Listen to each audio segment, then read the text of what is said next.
नमस्कार।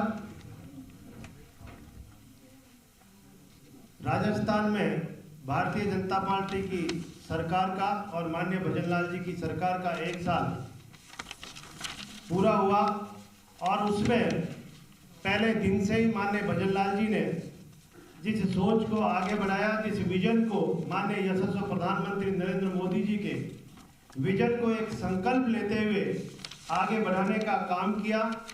और उन्होंने अभी हमारे वरिष्ठ नेता सम्मान्य राठौड़ साहब सारी बातें बताई आपको। उनमें से उन्होंने 1 अगस्त को राइजिंग राजस्थान मीट समिट का एक आयोजन रखने की सोच रखी और वो 4 महीने के भीतर ही एक राइजिंग राजस्थान मीट समिट 9 दिसंबर और 11 दिसंबर को माननीय यशस्वी प्रधानमंत्री नरेंद्र मोदी जी के मार्गदर्शन में हुआ। और उसमें हमारे 32 देशों ने इसमें भाग लिया। जो इन्वेस्टर थे उनमें माननीय यशस्वी मुख्यमंत्री भजनलाल जी शर्मा हर देश में गए और उनसे MOU करके आए और यहाँ पर 32 देशों ने आकर इस समिट में भाग लिया और अनेक राज्यों से भी यहाँ इन्वेस्टर आकर इस समिट में भाग लेकर और MOUs किए और 35 लाख करोड़ रुपए के MOUs इस समिट में हुए हैं, जो हमारे इस राजस्थान के लिए एक बहुत बड़ी सौगात हमारे युवाओं के लिए होगी। हमारे युवाओं के लिए ही नहीं बल्कि हमारे राजस्थान की आर्थिक स्थिति, राजस्थान के उत्थान के लिए बहुत एक बड़ा MOU हमारे यहाँ हुआ।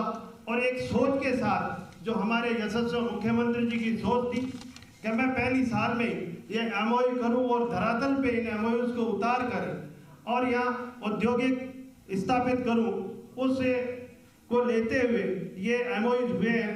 और इसके लिए उन्होंने एक डिपार्टमेंट भी अलग घोषणा की है कि जिससे हमारे उद्योग लगाने वाले सभी इन्वेस्टरों को कहीं कोई दिक्कत नहीं आए।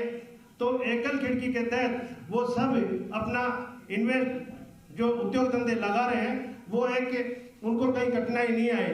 इतना ही नहीं, हमारे जो देश और विदेश में जितने भी अप्रवासी राजस्थानी जो रहते हैं उनको उत्साहवर्धन करने के लिए और उनको मान और सम्मान देने के लिए उन्होंने 10 दिसंबर को एक राजस्थान दिवस के रूप में उन्होंने घोषणा की है, जो हमेशा राजस्थान दिवस पर उन लोगों को यहाँ बुलाकर एक मान और सम्मान देंगे।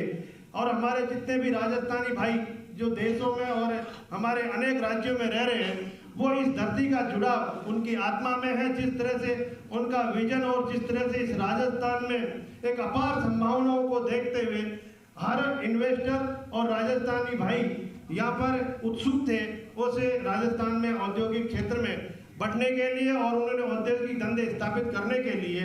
तो मैं मानता हूं कि ये इन्वेस्टमेंट इस राजस्थान के लिए एक बहुत बड़ी सौगात होगी और हमारे युवाओं को इसमें बहुत बड़ा रोजगार मिलेगा, क्योंकि ये राजस्थान युवाओं का प्रदेश है और युवा हमारा सशक्त होगा, युवा हमारा रोजगार युक्त होगा।